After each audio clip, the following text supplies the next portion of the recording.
가운데 나는 너무 어렵습니다. 그러기 위해서 어떻게 해야 될지 알지를 못하겠습니다. 여러분, 기회입니다. 여러분들이 진짜 응답받을 기회입니다. 그리고 진짜 여러분들이 세계 복음할 수 있는 시간표가 왔습니다. 성경에 보면 이런 증거들이 많이 있습니다. 이스라엘 백성들이 노예가 된 지 400년이 지나고 이 애굽 왕이 얼마나 악한지 자꾸 이스라엘 백성들의 인구가 늘어나니까 오만 방법을 다 동원했는데도 안 돼요. 모두 잡아다가 힘든 일을 시키면 인구가 안 불어날 줄 알았는데 오히려 이스라엘 백성들을 힘들게 하면 힘들게 할수록 자꾸 인구가 더 불어나는 거예요. 얼마나 애굽 왕이 갈등이 생기겠습니까? 그래서 마지막에는 극단의 방법을 쓰는데 지금부터 이스라엘 가정에 남자아이가 태어나거든 모조리 죽여라. 다 나일강에 버려라. 만약에 이 왕의 명령을 거절하거나 이거를 안 지키는 가정에는 몰살시키는 엄벌을 내리겠다고 하는 이런 기가 막히는 어려움이 닥쳤습니다. 그때에 모세가 태어났습니다.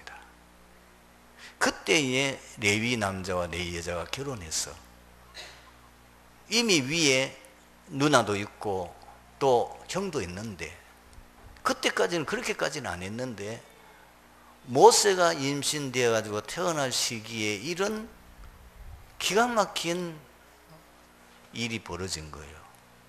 그때에 그 요게벳이 언약으로 잡았어요. 하나님이 드디어 우리 민족을 해방시킬 중요한 지도자를 주시겠구나. 참 대단하지요. 그 정도 되면 대부분의 사람들은 완전 낙심하고 그리고 완전히 불신앙에 빠질 거 아닙니까? 그런데 미안하게도 요게벳은 그렇지를 않았어요. 거기서 태어난 인물이 모세입니다. 그 모세가 바로 자기 민족을 해방시키는 지도자가 됐죠. 여러분, 참 놀라운 사건들이 성경에 많이 나와 있습니다만 이 미스바 운동도 그 미스바 운동이 일어날 당시 얼마나 이스라엘 백성들이 어려웠습니까? 그런데 하나님께서 그 시대에 그 한나라고 하는 믿음의 여인을 통해 가지고 하나님 앞에 서원하여 기도하게 합니다. 자식이 없어서 늘 고민하고 그것 때문에 참 굉장한 고통 속에 있는 한나가 어느 날 깨달은 거예요. 진짜 하나님이 원하시는 게 뭐냐? 나라는 이렇게 어려운데 지금 영적 지도자인 엘리 제사장은 나이가 많아 이제는 눈도 어둡고 영도 어두워지고 그런데 그 두 아들이 지금 제사장이 되어 있는데 이거는 말로 다 할 수 없을 정도로 불량자라. 그런데 지금 계속해서 블레셋은 공격해 오고 나라가 블레셋의 지배를 받고 있고 이 위기 가운데 있는데 이 나라를 건질 만한 지도자가 없는 거예요. 그때 한나가 기도합니다. 하나님, 내게 자식을 주시면은 그 아들을 하나님이 원하는 지도자로 키우겠습니다. 나시린으로 드리겠습니다. 서원했어요. 그런데 하나님 즉각 응답하셨고 그 사무엘이 미스바 운동을 통하여서 민족을 그 위기에서 구원하게 됩니다. 사도행전 11장에 보면 초대교회에 대환란이 일어납니다. 스데반이 순교로 생명을 잃게 되고 그로 인해서 이제 조직적으로 전 지역에 이제 박해가 일어나는 그때에 놀라웠게도 그 박해를 피해 가지고 저 이방으로 흩어졌던 이 초대교회의 중요한 전도자들이 모여서 이방인들에게 복음을 전했는데 거기에 역사가 일어났어요. 그것이 바로 세계 선교하는 안디옥 교회의 시작입니다. 여러분, 히브리서 11장에 보면 이스라엘 백성들이 큰 어려움을 당하는 포로 시대 때, 그때에 많은 믿음의 일꾼들이 일어났는데 그 중에 한 사람이 에스더, 민족이 완전히 몰살당하게 된 그 위기에 하나님께서는 그 에스더를 통해서 민족을 구원하기 위해서 왕으로 세우게 돼요. 그 왕으로 세우게 된 것을 깨달은 이 에스더가 내가 죽으면 죽으리라는 각오를 가지고 민족 해방을 위하여 헌신하게 되어졌는데, 이미 민족들이 왕의 도장까지 찍어서 이제는 바꿀 수가 없는 그런 법령까지 선포되었는데도 하나님께서 완전히 뒤집어버리고 그 악한 하만을 하나님이 죽이고, 그리고 위기에 빠진 이스라엘 민족을 구원하는 일이 일어났습니다. 사도행전 16장에 보면 바울이 복음 전하는데 이상하게 계속해서 전도의 문이 막히는 거예요. 그럴 때에 이 바울은 두로아에 내어서 기도합니다. 하나님이 새로운 어떤 정도의 선교의 역사를 이룰 것이라는 기대를 가지고 했는데, 그것이 세계 역사를 바꾸는 마게도니아 역사가 일어난 시작입니다. 왜 하나님이 어려움을 주십니까? 어려움을 주실 때에 이유가 있겠습니까? 그냥 아무 이유도 없이 어려움 주시는 거 아니잖아요. 제대로 신앙생활하고 바르게 믿음생활을 하며 바르게 주를 위해 헌신하고자 하는데 왜 여러분 자꾸 어려움이 옵니까? 기회입니다. 이때 여러분들이 어떻게 하면 그 응답 받을 수 있느냐? 이제까지도 여러분들이 하나님 바라보고 하나님 의지하고 믿음으로 살았겠지만은 진짜 지금부터 오직 하나님만 바라보시기 바랍니다. 왜? 문제 해결할 수 있는 하나님밖에 없어요. 우리에게 응답하실 분은 하나님밖에 없어요. 그리고 이것을 완전히 뒤집어서 축복으로 바꿀 수 있는 분은 하나님밖에 없습니다. 그래서 요셉은 어려움 당할 때마다 하나님과 깊은 함께하는 비밀을 누리게 됩니다. 그랬더니 하나님께서 어려움 당할 때마다 역사 일어나게 하셨어요. 문제 생길 때마다 하나님은 완전히 그것을 뒤집어서 문제 해결 정도가 아니고 그를 만나는 모든 사람들이 요셉을 통해서 살아나게 되고, 나중에는 애굽의 그 큰 재앙을 막는 큰 일을 하게 되어집니다. 예레미야 33장 2절 3절을 보면은 이를 행하는 여호와, 그 지어 성취하는 여호와, 그 여호와가 이르노라, 너는 내게 부르짖으라, 내가 네게 응답하겠고 네가 알지 못하는 크고 은밀한 일을 네게 보이리라. 다니엘은 사자굴 속에 들어갈 수밖에 없는 올무에 빠졌습니다. 함정에 지금 걸려들었어요. 그때 다니엘은 어떻게 합니까? 다니엘서 6장 10절을 보니까 조서의 언이 찍힌 것을 알고도 다니엘은 일부러 보라는 듯이 평소에 하는 기도대로 예루살렘으로 향한 그 방향으로 창문을 넣어놓고 하나님 앞에 감사하며 기도했다고 그랬습니다. 그랬더니 놀라운 일이 벌어지지 않습니까? 두 번째는 뭐냐? 갱신할 기회입니다. 자신을 돌아보시기 바랍니다. 그리고 버릴 것이 무엇인지를 찾으시기 바랍니다. 그리고 바꿀 것이 무엇인지 찾으시기를 바랍니다. 아브라함이 갈대아 우르를 떠나서 하나님 약속하신 가나안 땅에 왔는데 계속해서 어려움이 닥치는 거예요. 문제 해결되면 또 문제가 오고, 그러다가 어느 날 이 아브라함이 깨닫고 결단을 내립니다. 그것이 창세기 13장 14절에서 18절이잖아요. 아브라함이 롯을 떠나보내고 난 이후에 사실 아브라함은 하나님께서 그에게 처음 말씀하실 때에 너의 본토 친척 아비 집을 떠나 내가 내게 지시할 땅으로 가라, 모든 것 다 버리고 헐른 단신으로 부부만 그렇게 주님의 말씀 받고 하나님 약속하신 가나안 땅에 오도록 하셨는데, 그 말씀에 전적 순종하지 않고 롯을 데리고 오는 겁니다. 왜? 자식이 없으니까. 그 자식 없으니까 그 조카를 자기 나중에 나이가 많이 들었을 때에 그 조카의 도움을 받고 복양 받으려고 하는 이런 생각을 가지고 했는데 하나님이 그걸 기뻐하지 않으셨어요.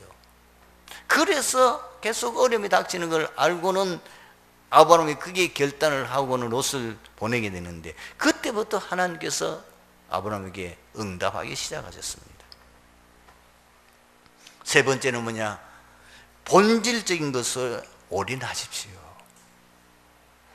여러분, 이제까지 우리가 계속해서 지난해부터 올해도 나오는 메시지가 무엇입니까? 복음 각인 뿌리 체질. 그게 뭐죠? 사도행전 1장 1절 그리스도, 3절 하나님의 나라, 8절 성령 충만. 그것이 각인 뿌리 체질 되어질 때에 우리가 상상을 초월할 만한 역사가 일어난다는 겁니다. 하나님은 우리는 복음의 사람이 되기를 원하고 복음에서 우리 인생의 결론 내리고 세계 복음화의 주역으로 쓰임받기를 원하십니다. 그렇기 때문에 여러분들이 어려울수록 본질로 돌아가야 됩니다. 대부분의 사람들은 어려우니까 이걸 어떻게 해결하지? 그걸 해결하려고 막 몸부림을 쳐요. 이러면 될까? 저러면 될까? 사람에게서 물어보면 될까? 사람의 도움을 구하면 될까? 목사님 찾아가면 될까? 문제를 해결하려고 드는데 하나님은 본질을 회복하기를 원하십니다. 이번에 제가 일본 사역을 하고 하나님 은혜 가운데 여러분들이 기도해 주셔서 잘하고 돌아오는데 참 감사하죠. 거기서 우리 선교사님을 만나서 이렇게 저렇게 대화하는 가운데에 제 마음에 꼭 남고, 이거를 내가 붙잡아야 되고 우리 성도들이 이 말씀을 붙잡고 제대로 좀 응답받았으면 좋겠다는 마음이 들었어요. 그 선교사님 무슨 얘기를 했냐면은 사모님하고 결혼을 했는데 결혼한 지 1년이가 채 안 돼가지고 사모님이 간염이 걸리는데, 그것도 뭐 A형, B형이 아니고 C형 간염. 그거는 약이 없대요. 치료 방법이 없답니다. 조심하는 수밖에 없대요. 결혼해가지고 신혼도 했는데 이제 1년밖에 채도 안 됐는데 그 간염이 걸려가지고 그래 됐으니까 얼마나 여러 가지 불편한 음식며 모든 거 조심해야 합니다. 2달에 한 번씩 가서 병원에 가서 검사했어. 상태를 보고 늘 이렇게 검진을 받아야 됩니다. 몇 년 전에는 사모님이 너무너무 몸 상태가 안 좋아가지고 병원에서 검진했더니 막 의사가 야단을 치더래요. 아니, 환자가 이렇게 심한 상태가 되도록 뭘 하고 지금 이제 왔냐고. 뭐 그럴 정도로 뭐 지금 아주 심각하게 이게 이제 간경화로 결국 간암으로 세상 떠나게 되는 거란 말이에요. 그래서 뭐 나이가 점점 들수록 사실 우리 건강이 더 나빠지지 좋아지진 않지 않습니까? 그런데 금년 1월 첫 주부터 사모님이 목사님의 강단 메시지를 정리를 하고 그것을 붙잡고 일주일 내내 기도를 시작하더래요. 사실 여러분, 사모가 자기 남편이 강단에 서서 메시지 하는 거, 그거를 그렇게 하나님의 말씀으로 받고 그거를 정리하고 그 말씀을 일주일 내내 묵상하고 기도하는 거 쉽지 않습니다. 한 6개월을 지금 계속했는데 어떤 일이 났느냐. 이제 최소한 2달마다 계속 병원에 가서 검진하는데 이번에 가서 검진하니까 간염이 없어져 버렸어요. 싹 없어졌더래요. 야, 저도 생각해요. 그게 가능할까? 좀 신기하네. 하나님의 말씀은 살아 역사합니다. 하나님의 말씀은 창조의 능력이 있습니다. 정말 여러분들이 힘든 분이시면요, 복음의 말씀을 계속 붙잡으십시오. 그 복음의 말씀을 계속 묵상하시고 그 복음의 말씀을 계속 고백하시고 그 복음의 말씀을 늘 여러분이 붙잡고 기도하십시오. 틀림없습니다. 정신적 어려움은 있지요. 그리스도 그 고백, 그리스도께서 우리에게 하신 그 일을 계속 여러분들이 붙잡고 고백하게 되어진다면 틀림없이 회복이 되어질 줄로 믿습니다. 기적이 일어나게 되어질 줄로 믿습니다. 우리 지금 내일도 사역자 모이는데 강사로서는 우리 목사님이 그 간증들을 많이 했잖아요. 현장에 가서 다른 거 얘기하지 않고 하나님의 말씀, 성경에 있는 그 성경 성구만 계속해서 설명해주고 그걸 쉽게 알아듣도록 하고 그걸 묵상했는데 귀신이 떠나버리고 실제로 병자가 치유되는 간증을 우리가 들었지 않습니까? 두 번째는 뭐냐? 하나님이 우리를 세계복음화 하려고 부르셨잖아요. 우리를 세계복음화의 일꾼으로 세우시려고 부르셨잖아요. 그게 하나님의 목적이에요. 그 외에 중요한 일이 없어요. 여러분이 참 성공이 뭐냐? 여러분들이 세계복음화에 하나님 속에 쓰임받는 거예요. 여러분의 업이 세계복음화에 쓰임받는 거예요. 여러분의 후대가 세계복음화에 쓰임받는 거예요. 그것이 참 성공입니다. 그래서 훈련속으로 들어가서 전도 제자로 세움을 받으십시오. 어려울수록 그렇게 하세요. 하나님의 목적은 우리를 통해서 세계 복음하려는 거 아닙니까? 그래서 여러분들이 이제부터는 할 수만 있으면 뭐냐? 현장 전도 사역에 집중하시오. 일심전심 질주. 일심전심 지속하세요. 집중하세요. 유 목사님이 수없이 간증했지 않습니까? 자기가 전도사로 있는데 너무 어려운 거예요. 왜냐? 전도사 월급이 쥐꼬리만 하니까.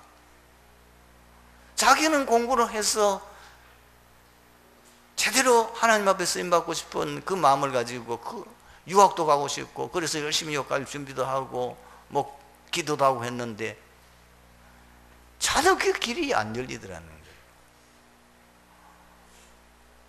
그리고 애는 커오를 갔는데 그 받는 전도사 월급 가지고는 도저히 할 수가 없더래요. 그 자기 꿈이 전혀 안 이루어지니까. 그때에 자기가 기도하면서 생각했답니다. 지금 내가 이런 상황에 뭘 해야 되겠냐? 네 전도사 아니냐? 전도사는 복음 전해야지. 복음 전하는 것보다 더 중요한 일이 있냐? 이때부터 목사님이 현장에 가기 시작했어요. 돈이 없으니까 걸어서 다니고. 그래서 목사님이 늘 하신 얘기가 지금도 부산 시내를 얼마나 많이 돌아다녔는지 많이 바뀌었지만은 어떤 모통형 보면은 그 길을 대충 알겠대요. 왜? 그 부산 시내를 수십 번 시집고 다녔어요. 그 결과는 어떻습니까? 오늘 세계적인 전도자로 쓰임받고 있는 거예요. 여러분, 이제 세 가지 믿음을 가지고 어떤 어려움 와도 극복하시기 바랍니다. 첫 번째는 뭐냐? 하나님이 나와 함께 계십니다. 이만우인, 여러분 구원받은 하나님의 자녀예요. 분명히 하나님 함께 계세요. 우리에게는 어마어마한 권세 주셨어요. 그것이 구원받은 자의 7가지 축복 아닙니까? 항상 기억하십시오. 여러분, 사단을 결박하고 천사의 도움을 받을 수가 있고, 우리의 시민권은 하늘에 있고, 하나님께서 우리에게 세계 정복, 복음으로 세계를 살릴 축복을 주셨습니다. 그리고 두 번째로 항상 기억하고 있는 것은, 지금 하나님은 뭘 하십니까? 하나님 하시는 일이 세 가지예요. 첫 번째는 뭐죠? 구원사역입니다. 여러분 착각하시면 안 돼요. 하나님이 지금 하시는 가장 중요한 일은 인간 구원사역입니다. 두 번째는 뭐냐? 우리의 기도에 응답하십니다. 세 번째는 뭐냐? 지금도 말씀을 성취하고 계십니다. 이걸 딱 두 번째 믿음의 언약을 붙잡고, 세 번째는 뭐냐? 로마서 8장 28절 말씀을 수없이 없이 어려울 때마다 묵상하시기 바랍니다. 하나님을 사랑하는 자, 곧 그 뜻대로 부르심을 입은 자들에게는 모든 것이 합력하여 선을 이루느니라. 이 모든 것이 결국은 하나님의 뜻을 이룰 것이다. 그 믿음을 가지세요. 오늘 본문으로 들어가 보십시다. 사람에게서 가장 시급하고 절대 필요한 것은 의식주 문제입니다. 그러다 보니까 모든 사람들이 가장 기본적으로 관심을 가지게 되고 신경을 쓰는 것이 물질 경제입니다. 그래서 가장 사람들에게 문제가 되고 범죄의 원인이 되기도 합니다. 아마 지금 교도소에 수감되어 있는 그분들에게 물어본다면, 그분들을 조사해 본다면은, 여러분 제가 오늘 여기 있는 70, 80%겠지만 제가 보기에는요 90% 이상이 경제 문제, 돈 문제와 관계되어진 것 때문에 그 교도소에 와 있을 겁니다. 틀림없습니다. 오늘 제 8번째 계명, 도둑질 하지 말라. 어떻게 하면 이 문제를 해결할 수 있겠습니까? 우리가 어떻게 하면 이런 범죄 없는 사회와 국가를 만들 수 있겠습니까? 여러분, 왜 사람들이 도둑질합니까? 그 근본 원인은 인간이 물질의 노예가 되었기 때문입니다. 그런데 인간이 물질의 노예가 된 것은 그 근본 원인의 시작이 창세기 3장 사건입니다. 원래 인간은 창세기 1장 26절 28절에 보면 하나님 형상으로 만들어서 이 모든 하나님이 만드신 세계 만물을 관리하는 자, 왕으로 세우셨단 말입니다. 그런데 인간이 원죄로 말미암아서 비참한 상태가 되고 말았어요. 왕의 자리, 관리인의 자리에서 쫓겨났어요. 그 정도가 아니고 이제는 물질의 노예가 될 수밖에 없어요. 평생 얼굴에 땀을 흘려야만 겨우 먹고 사는 그런 비참한 자리로 전락해 버린 거예요. 두 번째는 뭐냐? 왜 많은 사람들이 물질의 노예가 되고 물질의 문제를 일으키냐면은 가난으로 인한 상처 때문에, 물질에 대한 한을 갖게 되기 때문에 그래요. 틀림없습니다. 제 가장 가까운 사회 목회자, 말은 하기는 어려운데, 이분이 지금 많이 달라졌어요. 늘 같이 이렇게 다니면은 서로 이렇게 교제하다 보면은 밥도 한 그릇 사야 되고, 어떨 때는 커피도 한 그릇 사기도 하고, 내가 샀으면 또 또 그 상대방이 사고 이런데 절대로 안 사. 꿀비라. 절대로 돈 안 써. 늘 입만 가지고 살아요. 얻어먹고 사는 거예요. 근데 제가 이해를 했어요. 뭐 그분하고 살아있으니까 말하기 어려운데 너무너무 가난한 가정이 태어났어요. 일찍 부모님 세상 떠났어요. 막내인데 큰 형님 밑에서 형수의 눈칫밥 보면서 자랐어요. 너무너무 구박이 심하니까 그 시골 떠나가지고 대구 와서 너무너무 고생하면서 성장했어요. 그러다 보니까 자기가 이제 그렇게 해서 신학교를 공부하고 이제 목사가 됐는데도 그 상처가 남아있는 거예요. 참 그걸 내가 보면서 참. 그럼 요즘은 많이 변했어요. 저기 치워야 되니까. 세 번째는 뭐냐? 참 행복의 길을 몰라서 물질이 참 행복을 줄 줄로 그 환상 속에 착각하고 있다. 사실 더군다나 요즘은 경제시대 아닙니까? 뭐 발걸음 옮기면 전부 다 돈 필요하잖아요. 뭐를 또 이제는 사 먹어야 되잖아요. 그러다 보니까 경제가 절대 필요한 거는 우리가 인정합니다. 경제 없이는 살아갈 수 없는데, 그러나 착각이 쉬운 것은 그러면 돈 많이 가지면 행복한 거죠. 정말 돈 많이 가지면 행복합니까? 아닙니다. 오히려 돈을 많이 가지고 세상에 성공한 연예인들, 성공한 이 선수들, 뭐 여러분 이 축구 선수 유럽 같은 데는 그 사람이 받는 연봉이 저는 여러분이 평생 만져볼 수 없는 돈을 1년에 받습니다. 상상을 초월합니다. 여러분 잘 아는 이 골프 선수 타이거 우즈, 돈방석에 앉아 있습니다.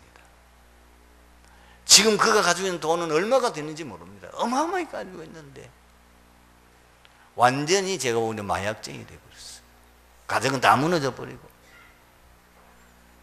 많은 유명한 연예인들, 선수들이 돈만 있으면 되고 성공하면 되는 줄 알았는데, 그러나 그것을 가졌는데도 뭐요, 마음에 가졌는데 오는 공허, 허무, 그리고 영적 문제에 시달리는 거 해결할 길이 없었어. 결국은 그분들이 무너집니다. 네 번째 원인은 뭐냐? 물질에 대한 욕심 때문이에요. 왜 노예가 되느냐? 야고보서 1장 14절 15절에 이렇게 기록되어 있죠. 오직 각 사람이 시험을 받는 것은 자기 욕심에 끌려 미혹됨이니 욕심이 잉태한즉 죄를 낳고 죄가 장성한즉 사망을 낳느니라. 디모데전서 6장 9절 10절에는 이렇게 기록되어 있죠. 부활해 하는 자들이 시험과 올무와 여러 가지 어리석고 해로운 욕심에 떨어지나니 곧 사람으로 파멸과 멸망에 빠지게 하는 것이라. 돈을 사랑하는 것이 일만하게 뿌리가 되나니 이것을 탐하는 자들은 미혹을 받아 믿음에서 떠나 많은 근심으로 자기를 찔렀도다. 여러분 도덕질도 계속 반복하면 거기에 사단이 역사해서 완전히 영적 문제에 빠져 파멸이 이릅니다. 왜 도덕질 한 사람들이 나중에 많이 가지고 있는데도 도덕질 하냐? 영적 문제에 빠져버리는 거예요. 여러분들 아시겠습니다마는 조세영지, 참 한국에 살아있는 유명한 도둑놈, 그것도 부적진만 털어서 너무너무 알려진 분인데, 그분이 한때 또 예수 믿어가지고 순복음교회에 나가서 막 간증하고 다니더만은 어느 날 일본 가서 도둑질하다 잡혔어요. 지금 완전히 무너진 걸로 알고 있습니다. 사람이 도둑질하는 그거요 계속 반복하면요 사단이 잡힙니다. 자기도 어쩔 수 없는 상태. 아무리 복음 듣고 해도 근본적인 치유가 안 되면 자기들에서 빠져나올 길이 없어요. 그러면 저와 여러분들은 도덕하고 아무 상관없느냐? 아닙니다. 도덕질은 나와 상관이 없는 것처럼 생각하기 쉬우나 모든 사람이 범하는 죄입니다. 사람들은 자기도 모르게 생활 속에서 도덕질이 습관이 되어 있습니다. 오늘 이 자리에 계신 분 한 분도 안 속인 분 손 한번 들어보세요. 저는 아마 수백 분도 수천 분도 더 속였을 겁니다. 작곡하고 뇌물, 부정축제, 세금 포탈 다 돈 때문에 그렇잖아요. 여러분 이 정도가 아닙니다. 남의 물건 훔치는 그것만 도둑이 아니에요. 자기가 어떤 직장에 갔는데 월급 받고 정당에 가서 일해줘야 되는데 거기 가서 일 안 하고 농띠 부는 것도 도둑이에요. 남의 재산에 손해를 빚잖아요. 그리고 기술 또 지식, 정보 도용하는 이것도 전부 다 도둑이에요. 참 무서운 거는 여러분 다 신문을 보셔서 알겠습니다만은 지금 새로 정부가 들어섰는데 지금 장관을 뽑으려고 자방 후보생들을 이렇게 해놓으니까요. 그 중에 도둑이 아닌 사람 한 명도 없는 거예요. 참 더 놀라운 건 뭐냐? 전번 대통령 그 시절에 그 사람들이 문제 있다고 걸고 넘어져 가지고 장관 못 되도록 낙마시키는 그 일을 했던 그 장본인이 자기가 거기에 걸려 있는 거 지금. 이 세상에 도둑놈 다 도둑놈이에요. 그게 아무 자유할 수 없어요. 거기다가 뭐죠? 사람의 인권을 막 유린하는 범죄, 인신매매, 사람이 좀 모자란다고 돈 안 주고 막 그 잡아다가 노예같이 부리는 것. 그보다도 더 문제는 신자는 뭐냐? 가장 범하기 쉬운 죄가 헌금 도둑질입니다. 말라기 3장 8절에서 12절은요. 오늘 꼭 성도님들이 집에 가셔가지고 내용을 깊이 묵상하면서 읽어보시고요. 여러분들이 경제에 자꾸 어려움 당하거나 경제 응답받지 못하는 원인이 어딘지를 찾으셔야 돼요. 어떤 사람은 많이 버는데 늘 계산해 보면 남는 게 없어요. 어디로 샜는지 다 새버려서. 그 이유가 거기 나와 있어요. 여러분 적게 벌어도요, 그것이 차곡차곡 모이면은 그게 나중에는 굉장히 많은 돈을 가지게 됩니다. 그러나 아무리 많이 벌어도 들어오는 수입보다도 뭐 이상하게 지출이 더 많아져 버리면 소용이 없잖아요. 세 번째, 전도의 방법 중에 방법이요, 산업선교요, 경제선교입니다. 물질은 악도 아니고 독도 아니고 저주도 아니요, 하나님이 주신 복입니다. 참 신앙인들은 많은 경제의 복을 받았습니다. 아브라함, 이삭, 야곱 세 분의 족장들만 봐도요, 그 가나안 땅에 올 때에 거의 빈손 들고 왔는데 아브라함이 가백만 318명 거느릴 정도로, 그리고 이삭은 한 해 농사짓는데 100배의 축복을, 역시 야곱도 외삼촌 집에 갈 때에 빈손 들고 갔는데 돌아올 때는 거부가 되어 돌아왔습니다. 초대교회 세계복음화의 주역들이 경제인들입니다. 사도행전 2장 9절 11절에요. 거기에 지금 초대교회 마가다락방의 역사에 모여든 그 사람들이 이방인에 살던 유대인, 교포, 경제인들입니다. 그리고 바나바, 피장 시몬, 루디아, 로마서 16장에 나오는 중요한 세계복음화의 주역으로 쓰임받았던 그분들이 다 경제인들입니다. 오늘 말씀의 결론을 맺습니다. 경제 응답받아 세계복음화의 주역 될 수 있는 길이 무엇입니까? 저는 1번이 제일 중요하다고 봅니다. 응답받을 그릇이 되어야 되는 겁니다. 만약에 여러분들이 돈 100억을 가지고 있다면 그걸 감당하겠습니까? 만약에 여러분에게 지금 돈 1,000억 있다면 여러분 그걸 감당하겠습니까? 쉽지 않을 겁니다. 쉽지 않아요. 제대로 여러분들이 경쟁하려면 실력을 갖추어야 됩니다. 그리고 전문성을 갖춘 최고의 전문인이 되어야 되고요. 그리고 여러분들이 헌금관이 확실해야 됩니다. 록펠러는 그가 세계적인 부자가 될 수 있었던 비밀을 딱 한 가지 말한다면은, 록펠러 록펠러가 11조만 관리하는, 계산하는 직원이 40명 있었습니다. 얼마나 철두철미하게 11조를 들리려고 하나님 앞에 작정했는지를 알 수가 있습니다. 여러분, 100만 원에서 11조 하는 건 쉽습니다.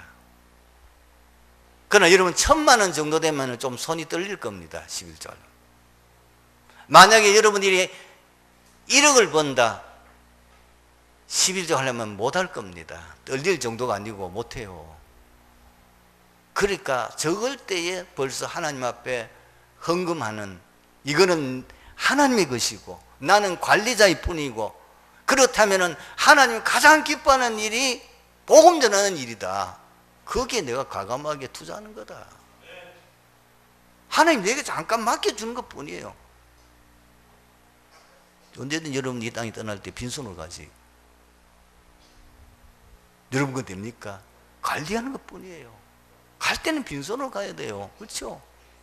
그렇다면 하나님이 그 물질을 왜 내게 관리하게 하셨냐는 거예요. 무엇 위해서? 하나님 필요할 때에 하나님 위해서 쓰라고 준비한 건 줄로 믿습니다. 기도하시고 바랍니다. 하나님 아버지 감사합니다. 오늘 이 자리에 참석한 우리 모든 성도들이 제대로 세계복음화 할 만큼 이 업이 경쟁답받아 증인될 수 있도록 역사해 주시옵소서. 주 예수 그리스도의 이름으로 기도드립니다.